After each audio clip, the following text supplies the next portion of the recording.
Let me start with an idea so simple it almost sounds childish. Imagine that when you leave school, you're given a small card. On that card are 20 punches. Every time you make a major financial decision, an investment, a business bet, something meaningful, you punch the card once. When the punches are gone, that's it. No refills. If that were true, most people in this room would end up very rich. Not because they suddenly became geniuses, but because they'd stopped dabbling. They wouldn't chase tips from strangers at cocktail parties. They wouldn't buy companies they can't pronounce just because they went up last week. They'd think, slowly, carefully, and they'd wait for decisions that truly mattered. The truth is, opportunity is not scarce. Judgment is. Now, before we talk about money, let's talk about people. Imagine I make you an offer. You can pick one person in your class, and you get 10% of their lifetime earnings. You have 24 hours to decide. You can't pick based on family wealth. You can't pick based on luck. Who do you choose? You probably wouldn't choose the person with the highest grades. Grades are fine, but they're not decisive. You'd choose someone with energy, someone people trust, someone who shows up, someone who does more than their share, someone with integrity. Now let's make the game more interesting. You also have to short someone. Pay 10% of their lifetime earnings. Who's going to do the worst? Again, it's not the least intelligent person. It's the one who cuts corners, takes credit, blames others, lacks reliability. And here's the key point. Every quality on both lists is a choice. You can't change your wiring much, but you can change what you do with it. And what you do repeatedly becomes habit. And habits, over time, become destiny. The chains of habit are too light to feel until they're too heavy to break. This is the age when you decide who you're going to become. People often ask me, who should I go to work for? My answer is simple. Go to work for someone you admire.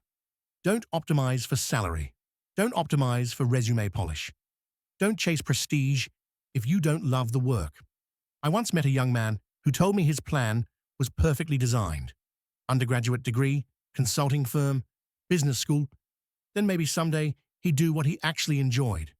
That plan reminded me of saving sex for old age. It makes no sense. If you work for people you admire, you'll jump out of bed in the morning. You'll learn faster. You'll build habits that compound for decades. You'll never regret it. Now let's talk about investing, but not in formulas, in understanding. I only invest in businesses I understand. That doesn't mean I understand every detail. It means I understand what their economics will probably look like 10 or 20 years from now. I know how people chew gum. The internet won't change that. If you own the chewing gum market, you'll probably still own it decades from now.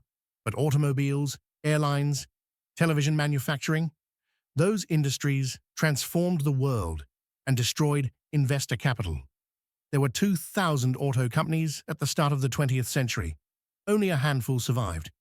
Airlines carried more passengers every year for decades and collectively lost money. Television sets are everywhere. Nobody made money making them. A great industry does not guarantee a great investment. So I define my circle of competence. I stay inside it. I don't care how small it is. I just care that I know where its edges are. If I don't know who will win, I don't play. People ask how I value companies. It's simple, though not easy. Intrinsic value is the cash a business will give you over its life, discounted back to today. That's it.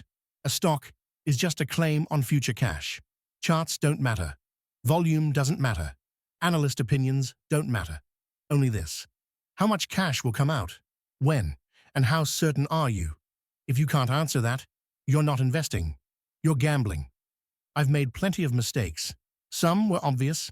Buying Berkshire Hathaway as a textile company was a mistake. I bought cheap businesses, what I call cigar butts. One last puff. Cheap price. No future. Time is the friend of great businesses. Time is the enemy of lousy ones. My worst mistakes weren't what I did. They were what I didn't do. Opportunities I understood and passed on. Those never show up in financial statements, but they're devastating. You won't get 500 great opportunities in life. You'll get a few. When they come, you have to act. That's why the punch card matters. Markets behave strangely. The economy can grow steadily for decades, while stocks go nowhere. And then, in short bursts, markets explode upward. Why? Because people look in the rearview mirror. When markets rise, they get greedy. When markets stagnate, they get fearful. They chase what just worked and abandon what didn't. That creates enormous opportunity for anyone who can stay calm. It doesn't take brains. It takes temperament. Now let me talk about luck. I'm not rich because I'm a superior human being. I'm rich because I was born in the right place, at the right time, with the right wiring. If I'd been born 5,000 years ago, I'd have been lunch for an animal. I can't run fast. I can't climb trees.